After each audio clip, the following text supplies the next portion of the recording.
Hello viewers, কেমন আছেন? আশা করি সকলেই অনেক ভালো আছেন।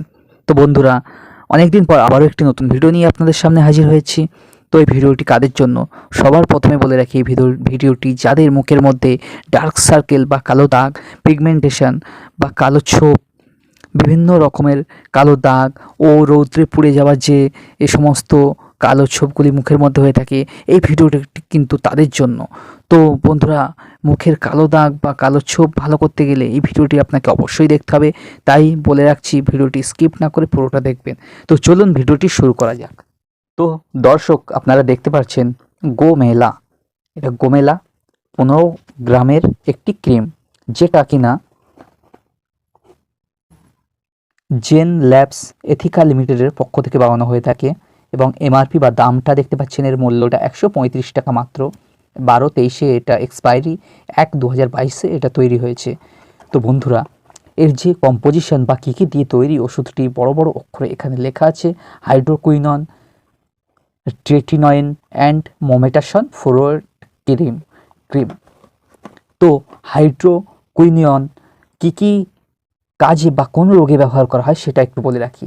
হাইড্রোকুইনিয়ন কিন্তু এটা আমাদের স্কিনের ডার্ক সার্কেল বা কালো দাগ কমিয়ে থাকে এবং লাইটেনিং বা উজ্জ্বলতা বাড়ায়, এবং আমাদের যে মেলানিন হরমোন যেটা ক্ষরণ হয় শরীরের এবং যার প্রভাবে কালো ছোপগুলি পড়ে থাকে, সেই মেলানিন হরমোনের ক্ষরণটাকে কিন্তু কমিয়ে দিয়ে থাকে, যার ফলে এই স্কিনের উজ্জ্বলতা ভাবটা ফিরে আসে। এবং দ্বিতীয় কম্পোজিশন দেখতে পাচ্ছেন ট্রিটিনয়েন যে কম্পোজিশন যেটা আছে, সেটা কিন্তু আমাদের ভিটামিন এর একটি ফর্ম। সেই ভিটামিন এর ফর্মটা এর মধ্যে আছে, যার জন্য স্কিন যে নিজে নিজে যে রিনিউ বা নিজে থেকে রিকভারি করতে পারে, সেটা কিন্তু এই ট্রিটিনয়েনের মাধ্যমে হয়ে থাকে। ট্রিটিনয়েনটা কত গ্রাম বা কত পার্সেন্ট আছে দেখতে পাচ্ছেন এখানে, 0.025% আছে, এবং হাইড্রোকুইনয়েন ইউএসপি 2% আছে। এর পরবর্তী কম্পোজিশনে চলে যাই মোমেটাসন ফুরোয়েট, যেটা 0.1% আছে, এবং এখানে বড় অক্ষরে যেটা লেখা আছে মোমেটাসন। এটা কি কাজ করে থাকে? এটা আমাদের এক ধরনের কর্টিকোস্টেরয়েড মিডিয়াম, যেটা খুব মাঝারি পর্যায়ের একটা স্টেরয়েড। এটা কিন্তু আমাদের শরীরের মধ্যে গিয়ে বা স্কিনের উপরে সমস্ত রকম জ্বালা পোড়া ভাব এবং উজ্জ্বলতা বাড়ায়। এছাড়াও ইচিং বা চুলকানি বা ইরিটেশন বা অস্বস্তি ভাব এবং স্কিনের কালো দাগ তো বটেই, এছাড়াও psoriasis, eczema, moderate two severe allergic reaction, যত রকমের ডার্ক সার্কেল বা কালো ছোপ বা পিগমেন্টেশন, বিভিন্ন ধরনের ছোপ এবং লালচে ভাব হয়ে যাওয়া, ছাই রঙের ভাব হয়ে যাওয়া এবং ব্রাউনিশ বা বাদামি কালার হয়ে যায়, যে কারণে আমাদের এই স্কিন এবং সূর্যের তাপে হোক বা আপনি রোদে পুড়ে গিয়ে যদি হয়ে থাকে সেগুলো কমায়। এছাড়াও বিশেষ করে গর্ভবতী মায়েদের এই সময় অনেক সময় এগুলো হয়ে থাকে, এই কালো ছোপ মুখের মধ্যে বেশি হয়ে থাকে। এছাড়াও আফটার মেনোপজ বা মেনোপজ হয়ে যাওয়ার পরে কিন্তু সেসব মায়েদের বেশি মুখের এই ছোপগুলি দেখা যায়, সেখানে কিন্তু মোমেটাসন ফুরোয়েট ক্রিমটি খুব দুর্দান্ত একটি কাজ করে থাকে। অ্যাকচুয়ালি মুখের মধ্যে যে কালো দাগগুলি হয়ে থাকে, সেগুলি আমাদের হরমোনাল চেঞ্জেসের ফলে কিন্তু এই দাগগুলি হয়ে থাকে। প্রিয় দর্শক, এইবার আপনাদেরকে দেখাবো এই ক্রিমটির ব্যবহার ও বিধিনিষেধ।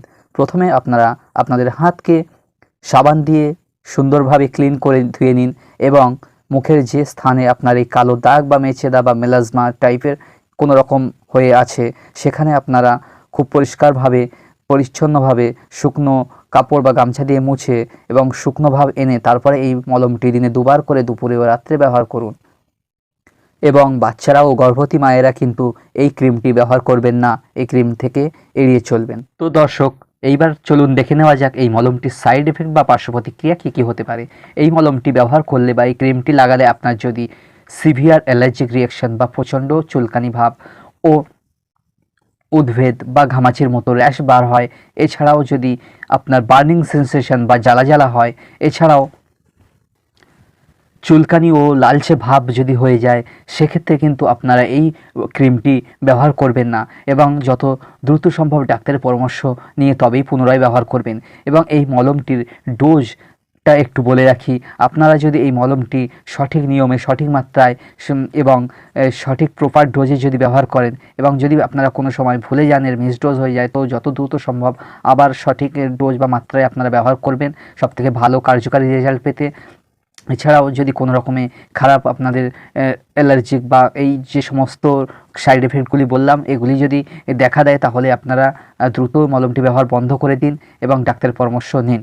তো বন্ধুরা, ভিডিওটি ভালো লাগলে অবশ্যই লাইক, কমেন্ট, শেয়ার করবেন এবং আমার এই চ্যানেলে নতুন হলে অবশ্যই সাবস্ক্রাইব করে যেতে ভুলবেন না পরবর্তী ভিডিও নোটিফিকেশানগুলি পাওয়ার জন্য। তো ধন্যবাদ।